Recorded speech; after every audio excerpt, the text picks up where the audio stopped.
Krishna, Hare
Krishna, Krishna Krishna,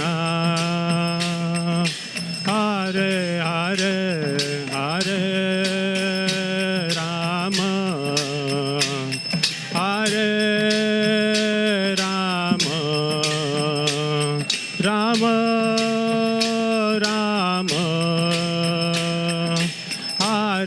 Hare,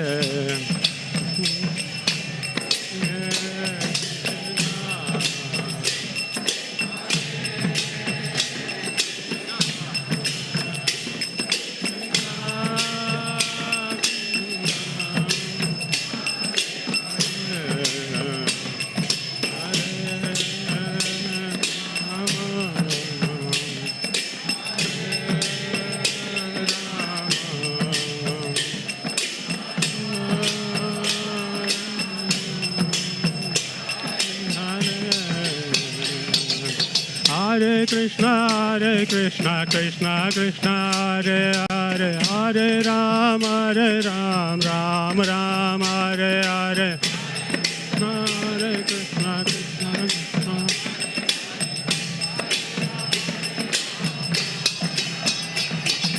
Hare Krishna, Krishna Krishna, Hare Hare, Hare Ram, Ram Ram, Hare Hare.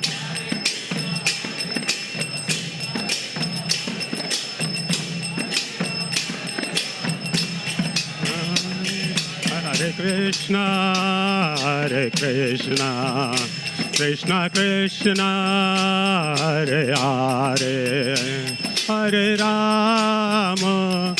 Rama, Rama Rama, Hare Hare, Hare Krishna, Krishna Krishna, Hare Hare, Hare Rama,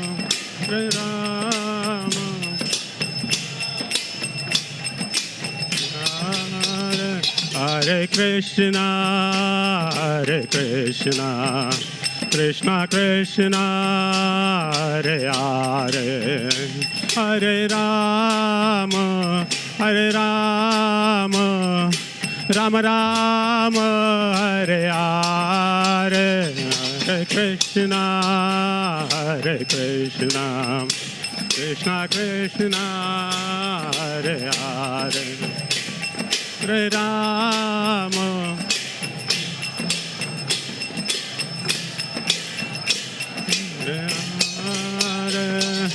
Hare Krishna, Krishna Krishna, Hare Hare, Hare Ram, Ram Ram, Hare Hare.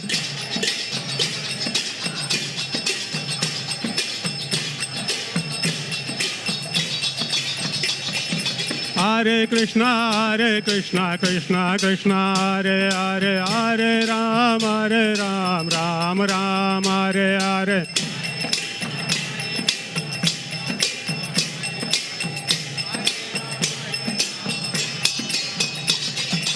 Hare Krishna, Krishna Krishna, Hare Hare, Hare Ram, Ram Ram, Hare Hare. Hare Krishna, Krishna Krishna, Hare Hare, Hare Ram, Ram Ram, Hare Hare. Hare Krishna, Krishna Krishna, Hare Hare, Hare Rama, Rama Rama, Hare Hare, Hare Krishna, Krishna Krishna, Hare Hare, Hare Rama, Hare Rama,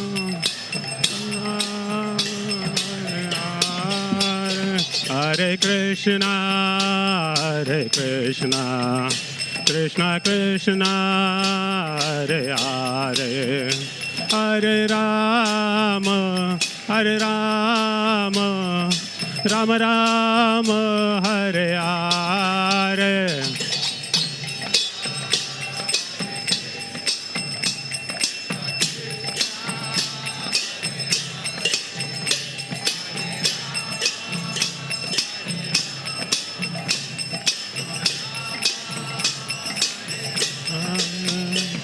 Hare Krishna, Hare Krishna, Krishna Krishna,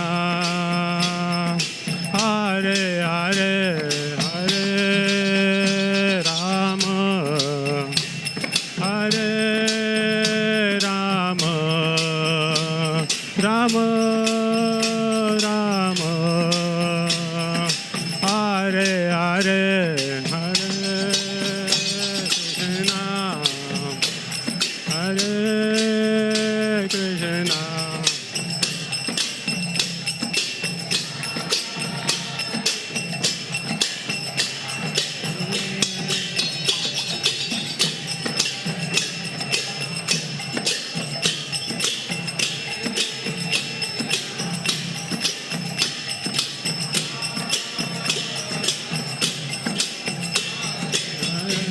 Radha Sham Sundar, Radhe Radhe, Jai Jai Radha Sham Sundar, Radhe Radhe, Jai Jai Radha Sham Sundar, Radhe Radhe, Jai Jai Radha,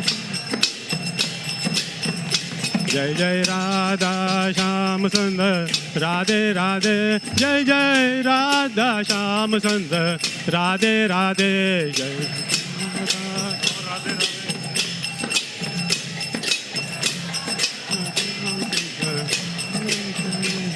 Jai Radha Sham Sundar, Radhe Radhe, Jai Jai Radha Sham Sundar, Radhe Radhe.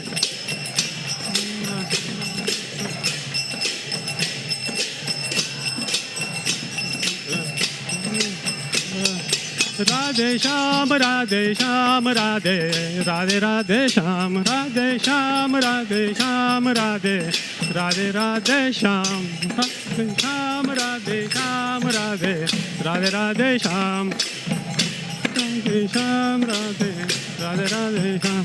Oh, Hare Krishna, Krishna Krishna, Hare Hare, Hare Rama, Rama Rama, Hare Hare, Hare Krishna.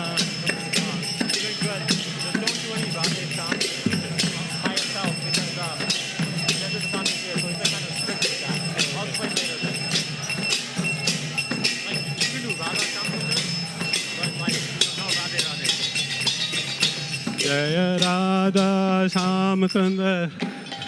Come on, you sing.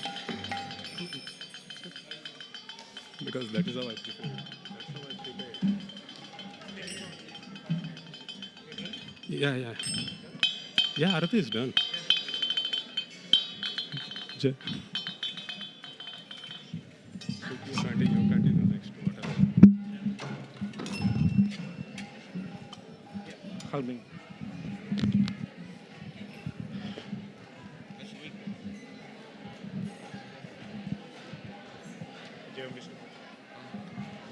Jayam Vishnupad Paramahansa Pravajikacharya Stotra Sadasisima His Divine Grace A.C. Bhaktivedanta Swami Prabhupada Ki Jai.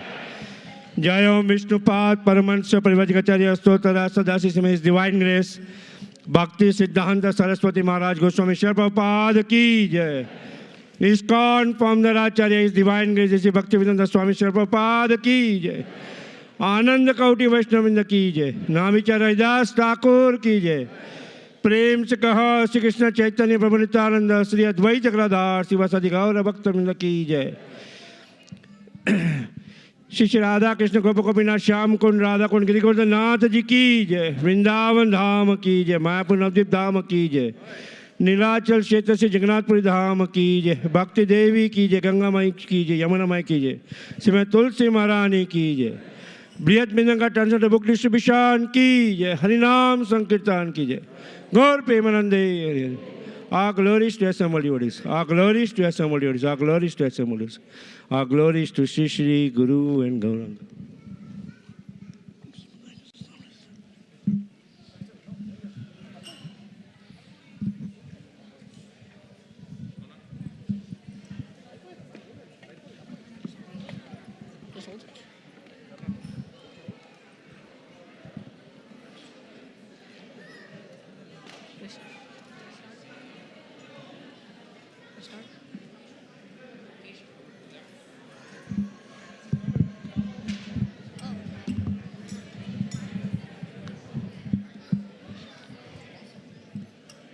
Namaste Narashimaya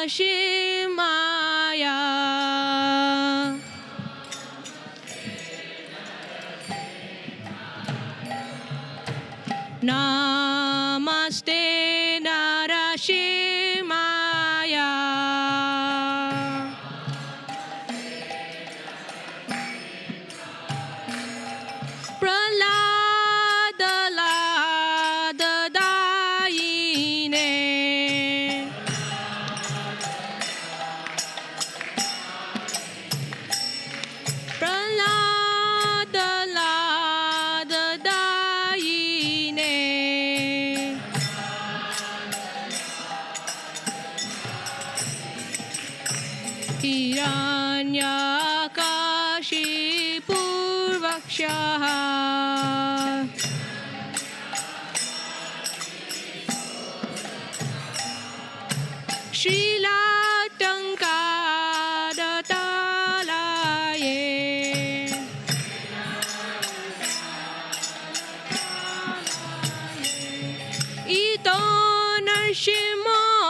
Jaya Narsimha Dev Jaya Narsimha Dev Jaya Narsimha Dev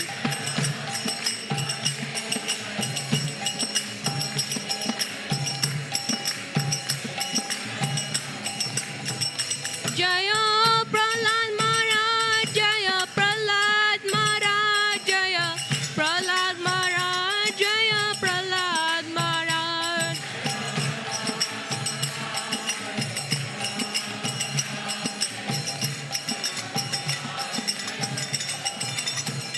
Prabhupada Prabhupada Prabhupada Jaya Jaya Prabhupada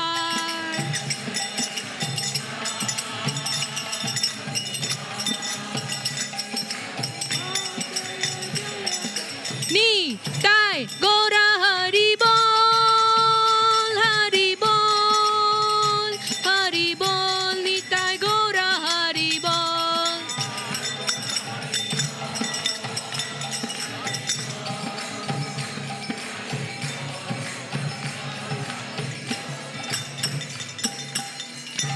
Narasimhadeva भगवान की प्रहलाद महाराज की गौर प्रेमानंदे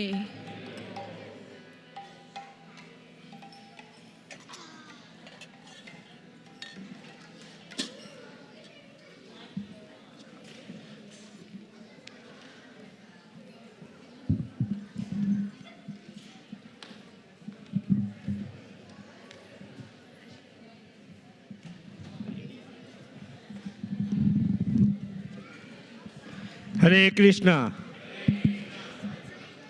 Thank you very, very much for coming to the Sunday Feast program.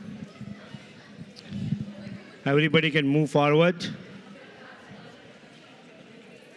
Please move forward. Those with children, make sure that they are silent, otherwise we have the lobby in which the lecture will be displayed. There's a Sunday school also on the other side. You can join. Please turn off your cell phones. Right. Yeah. We're very fortunate today to have amidst us His Holiness Jayadvaita Swami. So let's welcome him with a loud Hari Bol, Hari Bol, Hari Bol. His Holiness Jayadvaita Swami is a senior disciple of His Divine Grace A.C. Bhaktivedanta Swami Srila Prabhupada. He is also a senior editor of many of Srila Prabhupada's books, trustee of BBT, Bhaktivedanta Book Trust, traveling around the world preaching Krishna consciousness, and we are very fortunate to have him. So I'll request Maharaj to come. He also has come out lately with a book called Vanity Karma, which is, Maharaj will also mention something about the book. So it's a wonderful book where he gives a commentary on a book from the Old Testament, the Ecclesiastes, based on Bhagavad Gita. Okay. That is good. Okay.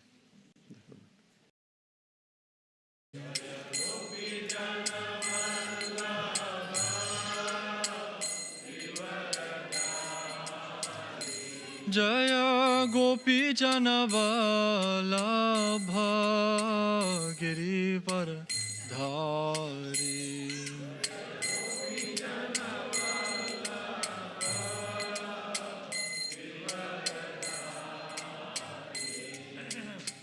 Jashoda Nandana Braja Jana Ranjana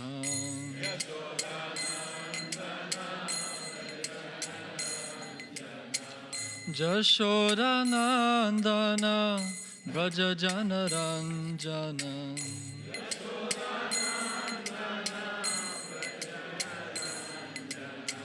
Jamuna Tira Vanachari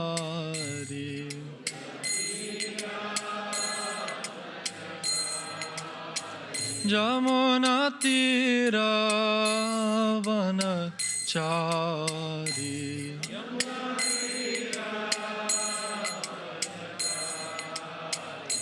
Jaya Radha Madhava Kunja Bihari.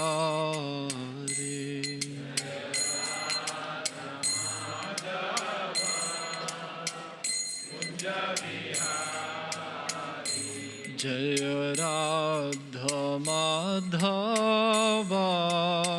Kunja Bihari.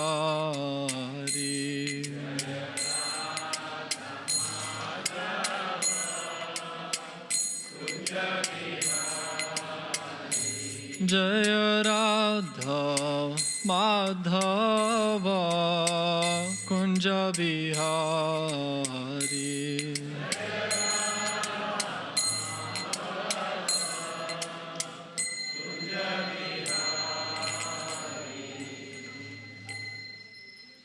Jayam Vishnupad Paramamsa Parivrajakaacharya Stotra Shata Shishmad A.C. Bhaktivedanta Swami Srila Prabhupada Ki. Jayam Vishnupad Paramamsa Parivrajakaacharya Stotra Shata Shishmad Bhakti Siddhanta Saraswati Srila Prabhupada Ki. Namacharya Srila Haridas Thakur Ki. Srimad Bhagavatam Ki. Samaveda Bhakta Vrinda Ki. All glories to Samal devotees. All glories to Samal devotees. All glories to Samal devotees. Nitai Gaur Premanandi.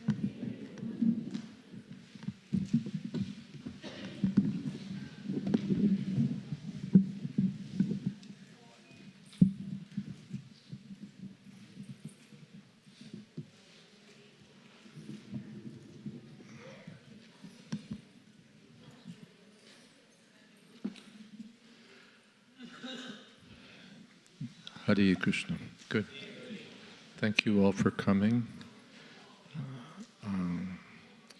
Time for a cell phone check. Sabhi mobile band kijiye. Yeah. Silent mode mein rakhiye.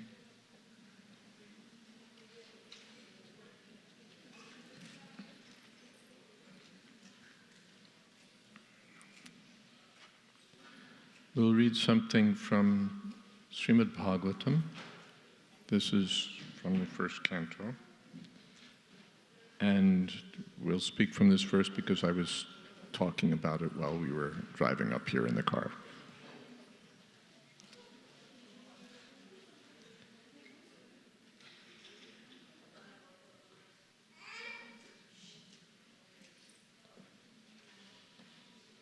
Vadanti tat tattvavidas tattvam yajganam advayam brahmeti paramatmeti bhagavaniti shabdyate.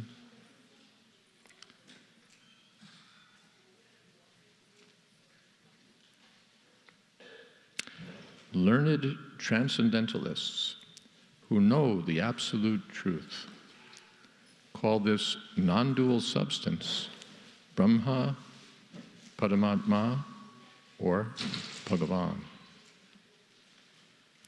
Purport. The absolute truth is both subject and object, and there's no qualitative difference there. Om Jnanatimidandasya Gyananjana Shalakaya Chakshurun Militam Jena Tasmaya Shri Gurave Namah. Shri Chaitanya Manobhistam Sthapitam Jena Bhutale Swayam Rupakada Mayham Tadhati Shapadantikam. Both subject and object. Subject is the seer, and the object is the seen. I'm seeing this microphone, so I'm the subject, the microphone is the object. So there's two things, subject, or this is my hand, so I'm the subject and my hand is the object. But the absolute truth is both subject and object, and there's no qualitative difference there. Therefore, Brahma, Paramatma, and Bhagavan are qualitatively one and the same. When we speak of Brahma, we're speaking of an all-pervading absolute reality. When we speak of Paramatma, we're speaking of the form of the Supreme within one's heart, from which we derive inspiration or knowledge or sometimes forgetfulness.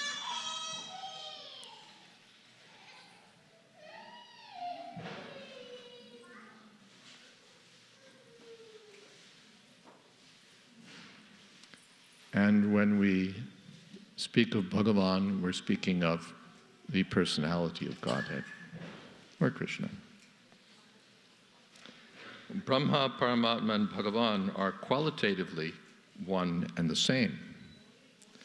The same substance is realized as impersonal Brahma by the students of the Upanishads, as localized Paramatma by the Hiranyagarbhas, or the yogis, and as Bhagavan by the devotees. So the Upanishads involve us in discriminating between what is real, what is not real, what is supreme, what is not supreme, what is what and what is not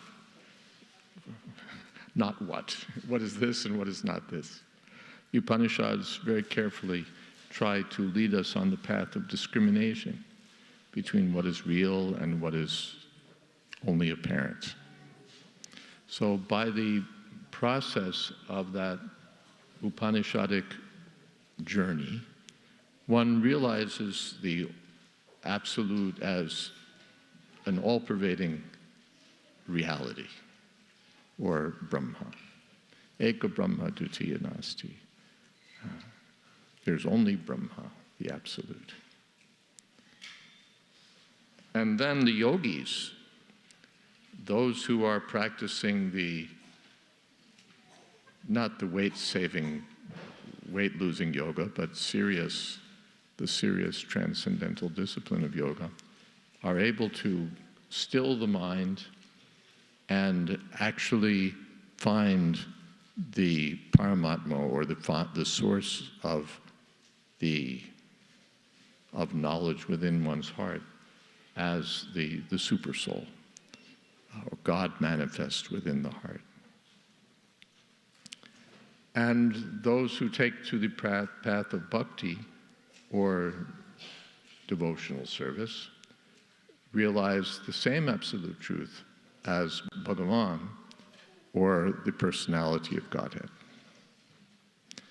So in this verse, the point is made that the same, you might want to take a minute and consider whether your little children want to sit for a half an hour and listen to all this. I don't insist that they do, and if I were them, I wouldn't. But it's up to you what choice you want to make for them. But any children who make noise, I'll take with me to Africa.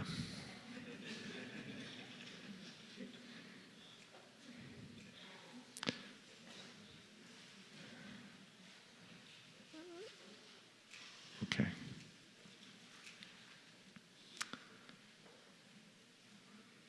The point made here is that there are not three different realities. There's not an all-pervading reality and then a reality within one's heart, and then separate from that, a personality of Godhead, a third reality. There's only one reality. But that one reality is seen in three different ways. The same reality, seen from different perspectives.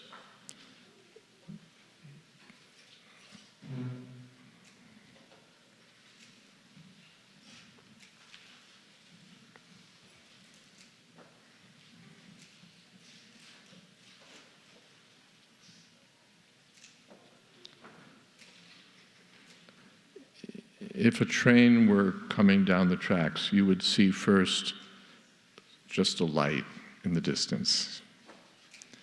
And then, as the train came closer, you'd see individual cars.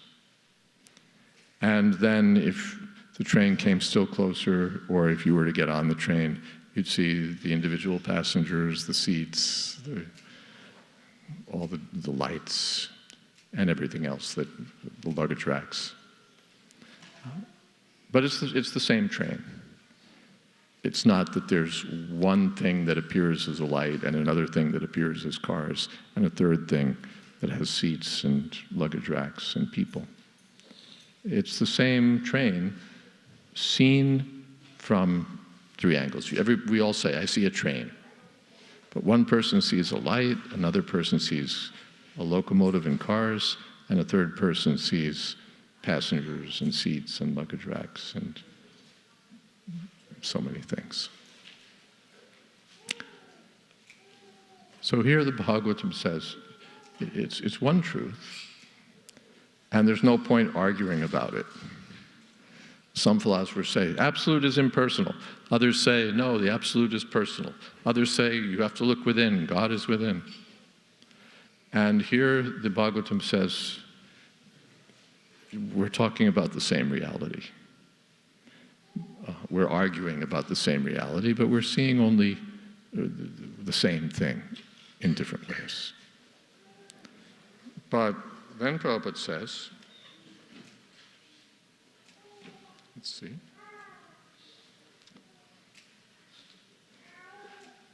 In other words, Bhagavan, or the personality of Godhead, is the last word of the absolute truth. Paramatma is the partial representation of the personality of Godhead. And impersonal Brahma is the glowing effulgence of the personality of Godhead, as the sun rays are to the sun god. The sun rays are not the complete sun. We all say the sun is in the sky, and we're seeing the sunlight. The sun is in my room, the sun is everywhere. But the glowing effulgence of the sun is not the last word in the sun. If we were to go deeper into the matter, we'd say, well, 93 million miles away, there's a big orb out there, which is giving off all heat and light. And so that sun is the source of this sun. And there's no difference, because if you think about the sun 93 million miles away without sunlight, it's not the sun. And if you think of the sunlight without an orb from which it comes, that's also not complete. But when you put the two together and say, well, these are, at first I saw a light, now I see a planet, then we're getting deeper understanding. And the Bhagavatam says, if you could go to the sun, you'd find the solar deity, the president or prime minister of the sun, and you could shake hands with him and learn all about the details of how the sun works, so that there's a personal feature even to the sun.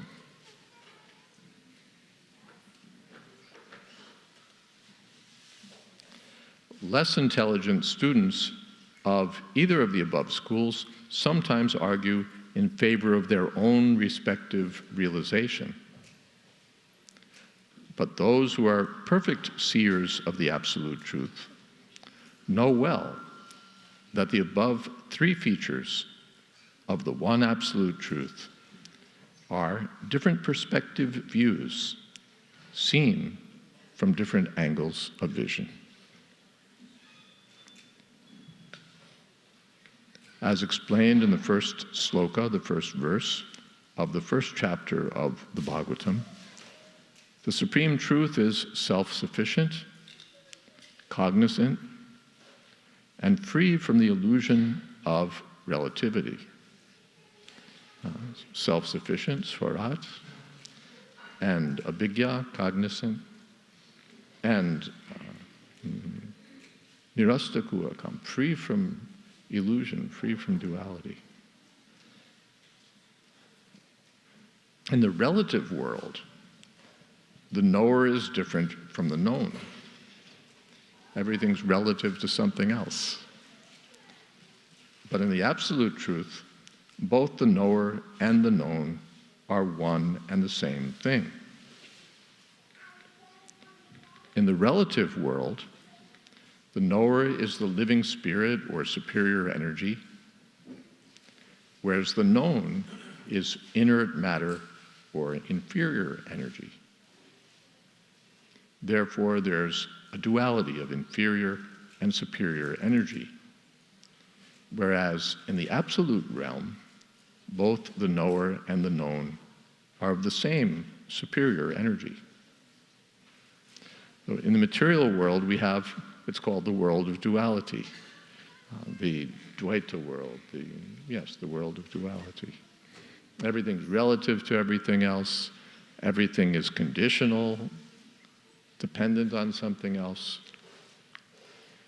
But in the absolute, and there's a difference especially between consciousness and matter. Just as in our own experience, I'm consciousness. I think, I feel, I desire. But I'm different from the machinery, the body, in which consciousness is manifest. So I tell my hand, come on, scratch my head, and the hand comes. So that's a mechanical operation, but it's acting under the direction of consciousness. When consciousness is absent, none of that takes place. We have a car. When the driver gets in the car and there's conscious direction, the car moves. And absent conscious direction, it won't move. Even if Google succeeds and others succeed and we have self-driving cars, still there'll be some conscious person. You'll get in the self-driving car and punch in your directions and say, I want to go from here to there. And without that happening, the car's going to sit because conscious direction is required. So, but there's a difference between the consciousness, the person and the car, the consciousness and the body. That's a kind of duality. But in the realm of the absolute, those distinctions are erased, so that consciousness and form are of the same absolute nature. Here, form is troublesome. The body is a source of pleasure, but a source of pain. It's a source of enlightenment, but a source of ignorance. The body is problematic. But in the spiritual realm, the distinction between consciousness and body is erased. That is to say, the body is also made of consciousness. So there's a oneness. And the absolute is made of that same substance. Only in the material world we have the shadow of that substance. Shadow is also not nothing. It's something, but it's not the substance. The shadow of your wife is not your wife. The shadow of your husband is not your husband. But without your husband or wife being there, you can't have the shadow. So the Shankara school says that everything in this world is just an illusion. Nothing exists but the absolute. And the followers of Chaitanya say, no, it doesn't work like that. The absolute is real, and this world is real also. But this world is not that world. This is not that.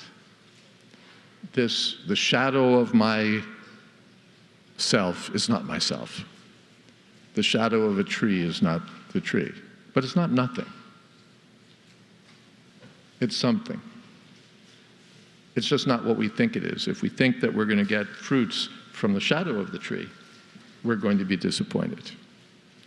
If we think that we can look in the water at the reflection of the tree and get fruits from the reflection, we're going to be disappointed. Because the reflection is something, but it's not the tree, it's a reflection. So this material world is not just an illusion. It's a copy of something, but it's not the something. A mirage is not water, but it's not nothing, it's a mirage. If there was no such thing as water, you couldn't have a mirage. The water has to be there. The absolute reality is there, the absolute realm is there, but it's reflected in this world. And we're thinking that the reflection is the real thing. Therefore, we're in trouble.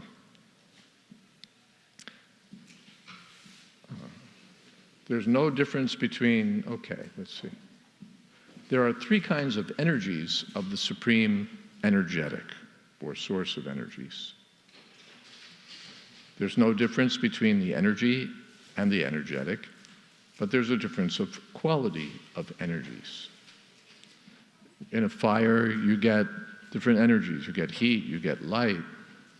Then you get smoke, which is also an energy, a manifestation of the fire. But you don't cook on smoke. Or you don't cook on firewood, you cook on the flames. Even though, in one sense, the flames are fire, the sparks are fire, the smoke is fire, the firewood is fire. Altogether, it's fire.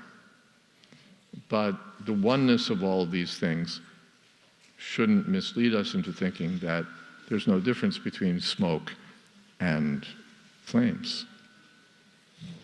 At the same time, there's oneness. They're all fire.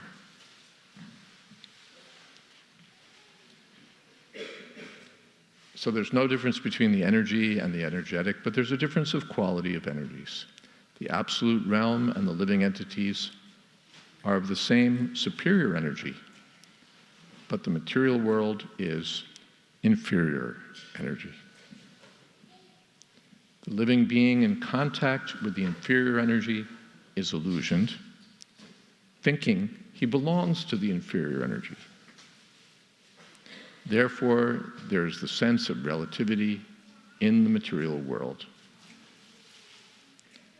In the absolute, there's no such sense of difference between the knower and the known, and therefore everything there is absolute. In the material world, we become attracted by matter. We want to enjoy what matter produces, and we become entangled in matter. And we forget, therefore, our spiritual nature, our absolute nature. But by turning toward the absolute, we revive our spiritual nature, and we move from the world in which there's only duality to the world where there's oneness, or, yes, absolute non-distinction, because everything there is of the same spiritual nature, everything on that platform. So this chanting, Hare Krishna, Krishna Krishna, Hare Hare, Hare Rama, Rama Rama, Hare Hare, brings us in touch with that absolute reality. In the material world, there's distinctions, but on the absolute platform, no distinctions. And therefore, there's no difference between Krishna the sound and Krishna the truth. Krishna the absolute and Krishna the vibration are identical. And when we hear this transcendental vibration or chant this transcendental vibration, our intrinsic spiritual consciousness, our dormant spiritual consciousness, is revived. Chaito Darpana Marjanam. The more we chant and hear, the more our spiritual nature comes alive, comes forth. And therefore the chanting is recommended as the easiest method of realization in the present disturbed and turbulent age. Right now we're in the Vedic month of Kartik, and Kartik is known as a month when one can get extra spiritual benefit. Just like in December, or even now Thanksgiving is coming. So many stores will have sales. Thanksgiving Day sale, so much off, and people will take advantage. So the purpose of the sale is to bring customers. We have such good wares to sell, we have such good products, and you need a little incentive, so we're dropping the price for 3 days only or 1 day only. So please come. Those who are already customers, they'll come anyway. They don't need the sale. But when there's a sale, then more people come and take advantage of the benefit, or even the regular customers get a bargain. So the Kartik month is a bargain month offered by the personality of Godhead, a month in which all spiritual practices yield a still greater effect, so we can take advantage of the opportunity for chanting Hare Krishna, Krishna Krishna, Hare Hare, Hare Rama, Rama Rama, Hare Hare. And maybe we could see what kind of questions there are. Okay, there's a big Radheya hand over there. Do we have a second microphone, by the way, or is there? Yes, we do.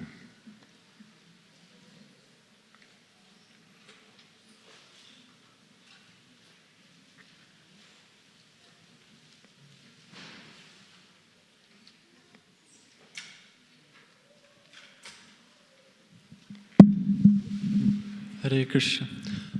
So many analogies were given, which all seemed very intuitive to me. We understand, okay, there's a difference between the light of the train and the train, and we understand the difference between the light of the sun and a tree and a tree's reflection. If you go for fruit on the reflection, you're obviously not going to get it.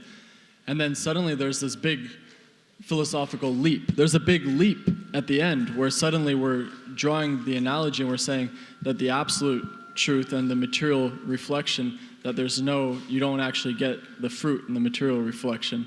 It's there in what we would say the absolute reality. But with all the other ones, it's completely intuitive. I reach in the water, I'm not going to get fruit from the reflection tree. But here, I do get fruit. I do experience. I do feel. I do. Everything is. There's something tangible about what we're calling. Therefore, Bhagavatam is a big book. And much of that book, or Bhagavad Gita, aims at examining this matter in greater detail. We just say, yes, this material world is not the reality, it's a reflection of the reality. And then someone says, no, this is the reality. It's equally the reality, or more the reality, or it's the only reality. And I put my hand on a tree and I get a fruit. How do you say it's not real? It's not substantial. So the Bhagavatam analyzes this from so many different points of view. How this world is not what we think it is. It offers the prospects of enjoyment. And it delivers the reality of hard work and struggle. The enjoyment that, if you go by the posters, we should all be enjoying like anything. We should all be having just the jolliest time. But it doesn't work that way. It doesn't work that way.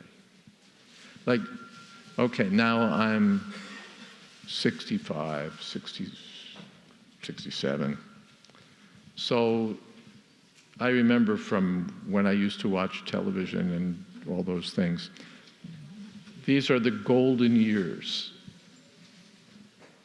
These are the golden years.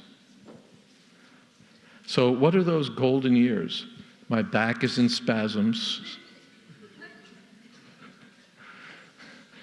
My liver is giving some kind of trouble that I can't figure out. I'm scheduled for a dentist appointment on Monday. And that's only the start of all the wonderful fun that we have in our golden years. There was a contest held by a magazine. They asked people to describe their life in 5 words or less. And there were a lot of entries, some of them very clever, a lot of them very clever. The winning entry was, "Not what I expected."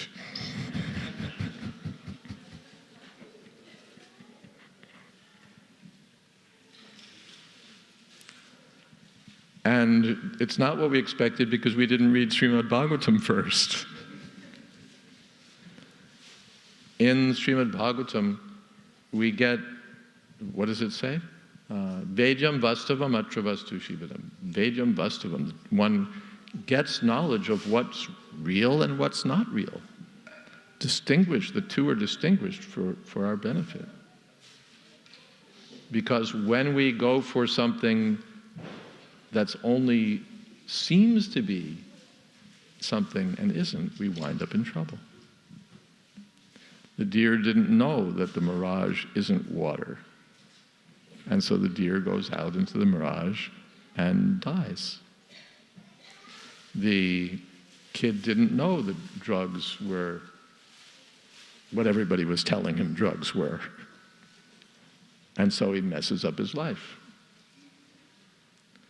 I saw an item in a news report about someone in Iraq or Vietnam, I forget which war it was, an American soldier who saw a basket lying on the road and just, saw a basket and kicked it. But it was an improvised explosive device. And he lost his life because he was seeing one thing, but it was really another. So we see, for example, family happiness. And we think this is really the thing, and it'll go on and on and on. And the first thing is, for the happiness of being with my family, I have to work 5 or 6 days a week. My wife has to work 5 or 6 days a week. And there are so many other, I spend my first however many days working for the tax man. And so many troubles are there.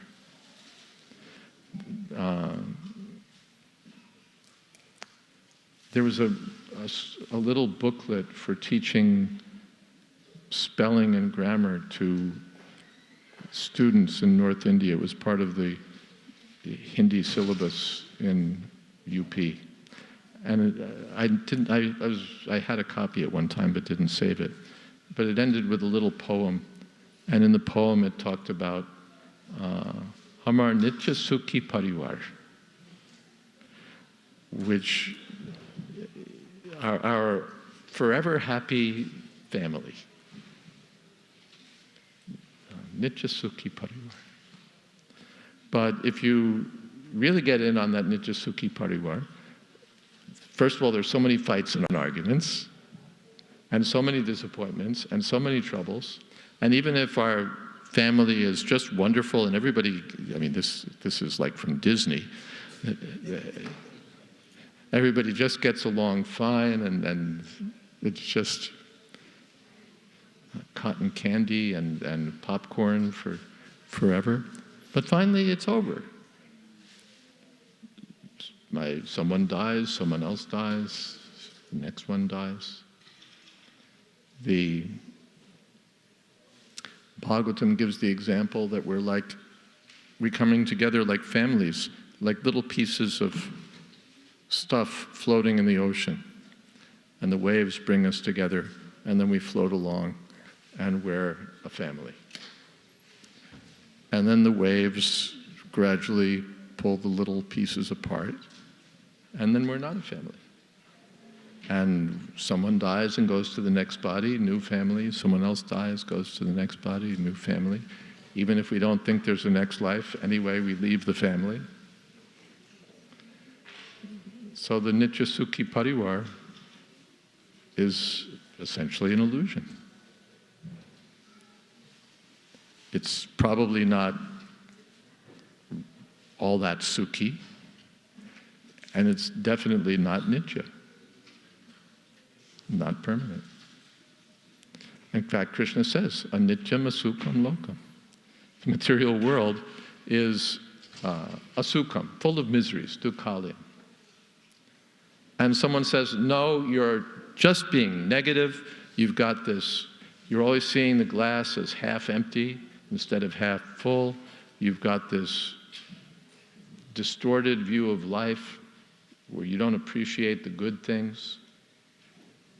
Then Krishna says, anityam, or ashashvatam. Okay, it's great, it's wonderful, it's everything you say it is, and then it's over. You can't hold on to it. Then what value does it have? If I want to rent an apartment, I don't want to rent an apartment I'm going to be kicked out of. I want an apartment I can stay in. But Krishna says you can't stay. So this is all the subject of prolonged discussion and elaborate discussion and deep discussion. But the sum and substance of it is that this analogy between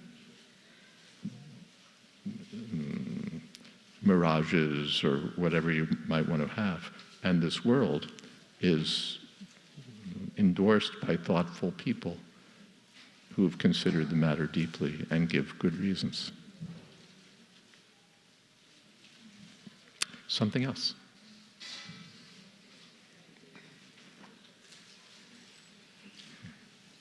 Let's get a microphone to you. First of all, thank you for this. This is very enlightening for me. Are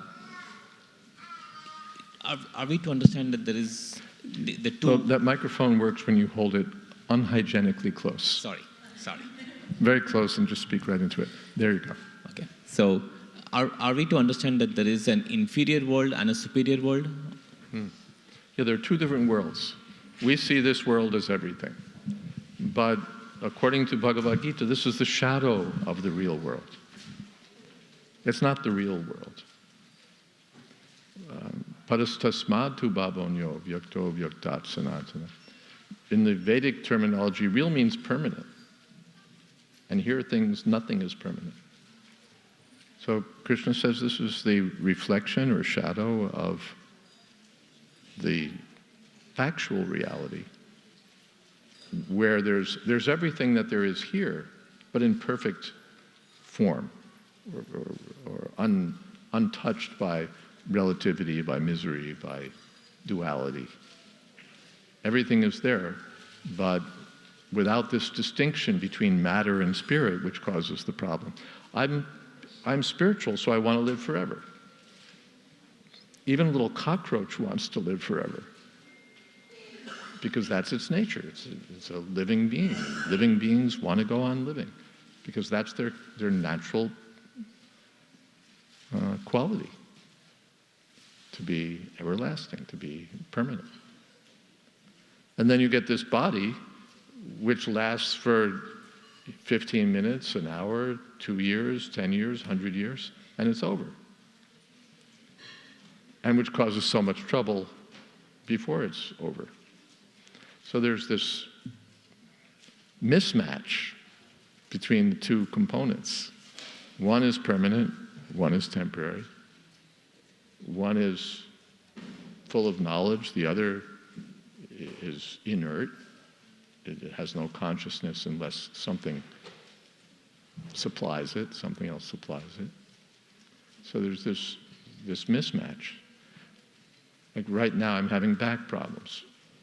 My spiritual self does not have back problems, but the machinery is a mess. That's called duality. That's called duality. So there's another world, Krishna says, where that duality is not there. If you have a body, the body will be made of the same conscious substance. not of rubber bands and popsicle sticks and what have you. Is that okay? Yes. When we're experiencing that material distress, is it wiser to consciously try to learn something from whatever pain we're going through, or is it best to try to remain transcendental to that pain by chanting and remembering? Okay, we're inviting pain questions today. If we're in pain, is it better to learn something from that or to transcend it and not pay attention to it? Well, if you've transcended it and not paying attention to it, then you must have learned a lot. You must have learned a lot. There's a lot that we can learn from pain or discomfort or trouble. Part of it is to see that we're barking up the wrong tree. I'm trying to get something where it's not available, blood from a stone. So that's instructive. I'm trying to enjoy this material stuff, and the efforts are always frustrated. So that's instructive. So to learn is helpful for us, and also to get the benefit of learning. I'm not the body. So if something is hurting, it's not me. Like my car, if you bang it up, it's not that I got banged up. Or that if it's, anyway, so many examples along that line. So I can float above it and say, well, parts are a mess, but it's not me. So that's a fruit of learning. That's a fruit of learning. So both good. Yeah. Thank you.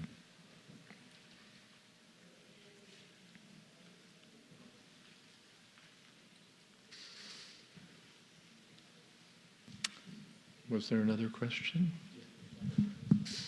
Where? Hare Krishna, Prabhu. Yeah, I'm getting a disembodied voice. Hare Krishna, Prabhu. Hare Krishna.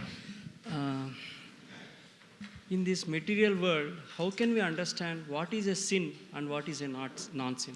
What is a thing and what is sin? What is a sin? Yeah. And what is Not sin. not a sin? That we understand from higher direction, from Shastra, from the spiritual master, from saintly persons. In the Bhagavad Gita, tasmat shastra pramanam te karya karya vyavastito. Gyatva shastra vidhanoktam karma kartum iharasi. In the 16th chapter, Krishna says that one should know what is karya, what is one's duty, and akarya, what is against one's duty, or you can say pious or sinful, or any punya, pap, any kind of words you want, from Shastra. Shastra means Vedic direction. Everybody, how do you know anything? From higher authority. This is a watch, how do I know that? I heard it, I asked my father, what is this? He said, that's a watch. Okay, done. These days, you ask Siri.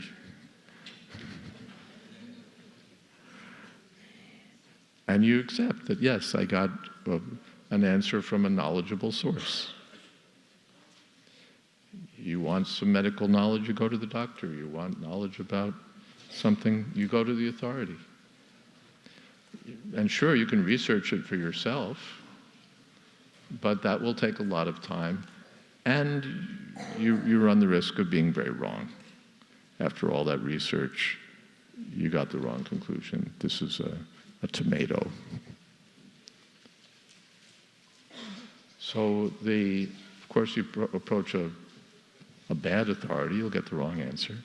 But by approaching the right source of wisdom, you get to know without having to go through a lot of trouble. So the Bhagavad Gita is giving us information, Bhagavatam, Vedic literature. And someone says, well, yeah, but there's a lot of ins and outs to it, or those are big books, or...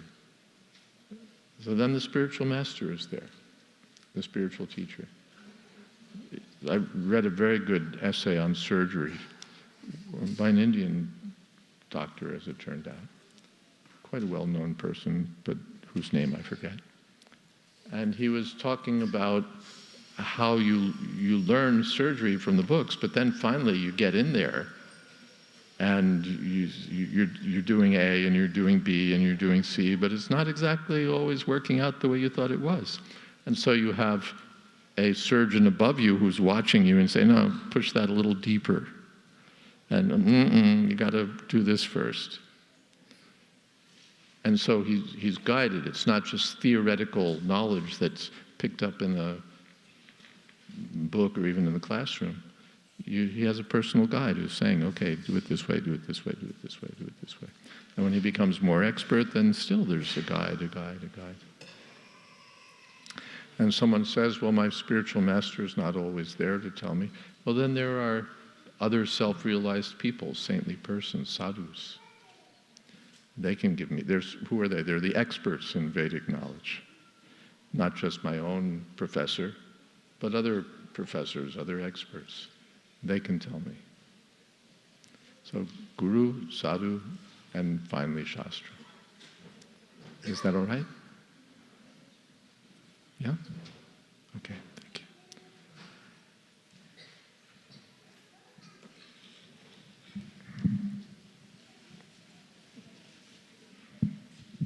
Hare Krishna Prabhu. Thanks Hare a lot Krishna. for the class. The question is like, did soul can experience... Soul can? Experience happiness or distress without a body? That is one question. Yeah. We think that, I'm experiencing happiness or distress through my body. I feel something soft and I feel, ooh, that feels good. And I smell something sweet and I say, oh, that smells nice. Or I experience the opposite. I'm smelling ammonia. That's not very nice. Or I'm getting stickers, like sticker bushes, thorns. That's not very nice. So it's all experienced through the body. But from the Vedic literature, it's not that you have to have the body to have experience. We think, well, you can't see without eyes, you can't hear without ears, you can't touch without skin. And it's not true. On the spiritual platform, there's eyes, there's ears, there's skin, but not this. It's not this machinery. There's still, it's like if you were eating with gloves. Well, you can't pick up the food without the gloves. That's your experience. But you can take off the glove and you can still eat. This body is like the glove of our spiritual self.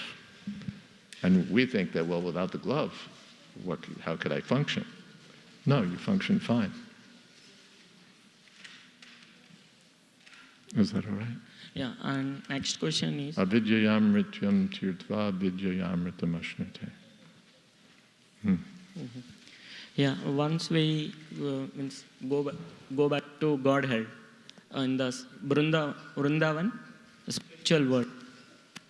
In spiritual world, the soul will be with body or without body, or what kind of body it will In the spiritual have? world, the soul will be with body or without body. That depends where you go. In the spiritual realm, there are different regions. And one region is called the Brahmajyoti region. The Brahmajyoti region is a region of unlimited light and brilliance, in which there's no distinction between anything and anything else. Something like the sunshine, but in the sunshine there are differences. There's bright sun and less bright sun. There's these kind of rays and those kind of rays. There are differences. But in the spiritual sunshine, the Brahmajyoti, everything is absolute. There's just one undifferentiated, unlimited expanse of absolute truth. And transcendentalists who wish to do so can merge into that absolute truth, can become essentially part of that absolute truth, but not part, because in that region there's no part and whole. Everything's totally homogenized. Everything is absolutely not different from anything else. There's no individuality, there's no personality, there's no subject-object, there's no distinctions between anything and anything else. And the spiritual aspirants who wish to do so can merge into that, like a drop becoming part of the ocean. And that impersonal existence is available. But there's also another, within that effulgence, there's another realm or another aspect of the same realm in which there's individuality, in which you retain your spiritual nature, your eternity, your absolute existence, but you retain your individual identity also.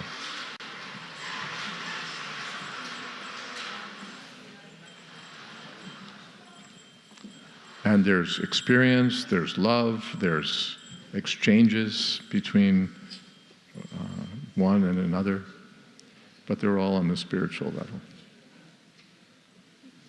So both options are available. The scholars of the Upanishads take the impersonal path, and the devotees take the personal path. Is that okay? Should we stop here?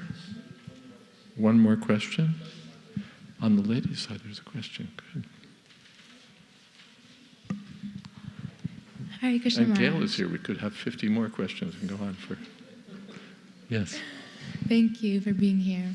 I have two, one for me, one for my mom. I have two if we have time, but my first question is, a lot of times we are so engrossed in performing our duty in the material world that, and we have such a strong taste for spiritual life. We're engrossed in our activities in the material world, and we And have we're opportunities for spiritual life. But we're very attached to our spiritual life as well. And we're very attached to Our spiritual life as well. our spiritual life.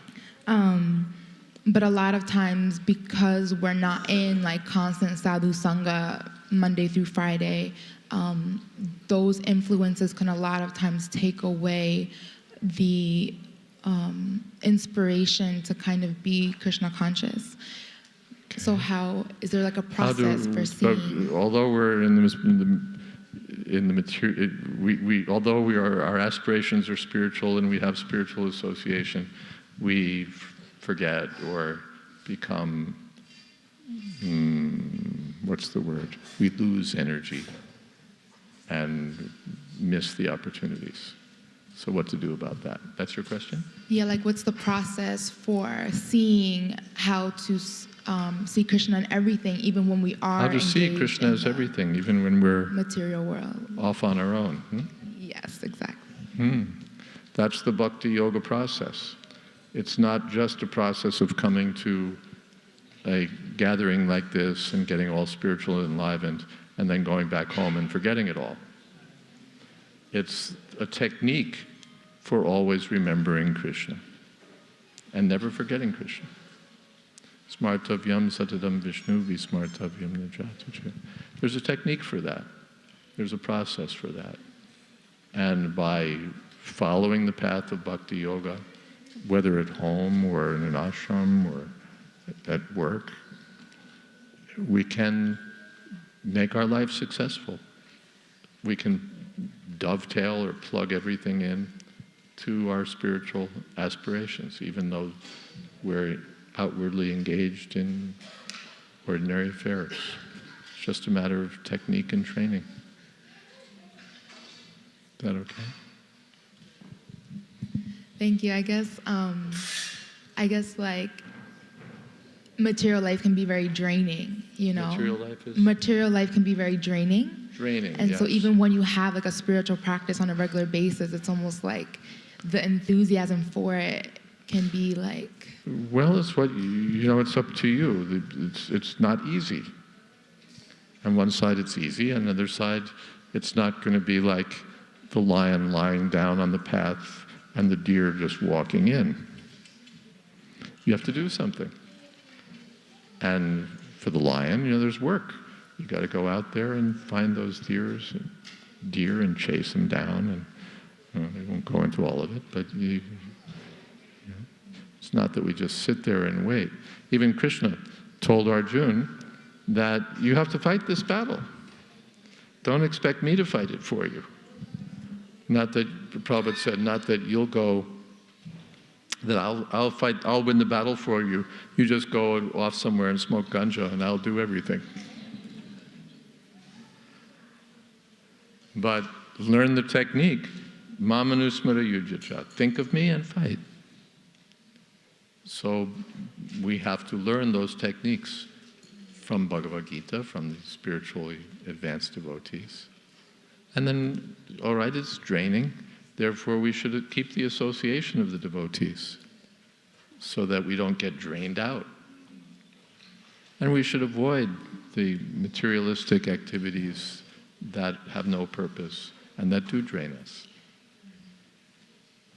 Thank you so much. Mm-hmm. Thank you. If I have time, I'll have one more, or I can ask you later. It doesn't matter.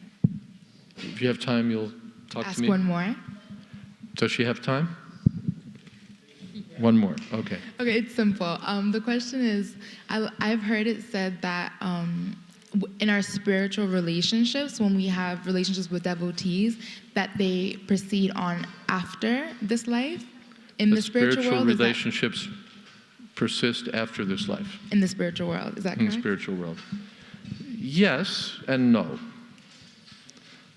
It's not that the spiritual world is just the continuation of all the relationships we have here that are spiritual. So if I'm married to this really nice devotee guy, then I go to the spiritual world and, we just pick up where we left off, and we're assigned a really nice little cottage with maybe a couple cows, and it all continues. It's not like that. But the eternal connection is there with Krishna and with all the liberated souls there. But it may not be, just a carbon copy of this world. And we're happy about that. You see these little tracts, and people have gone to heaven, and their wife is there, the husband is there, the 2 kids are there, and the little cottage is there, and the sun is shining, and it's like Florida or something, But it's eternal. It's not the place of our enjoyment in the sense of being the center of everything. It's the place where the supreme enjoyer is Krishna, and we're all connected with Krishna. And so we all get unlimited enjoyment. Krishna is unlimited. And when we serve Krishna, then unlimited opportunities for real happiness are there. And we have a relationship with everyone else in that connection. Not just as the extension of what's going on here. You wouldn't want that anyway. Okay? All right. Thank you all very much. Hare Krishna. Oh, I'm supposed to talk about my book, which I'll do for 1 minute because time is this. Here it is. I wrote it. It's good. If you don't have a copy, then please get one. Thank you. Hare Krishna.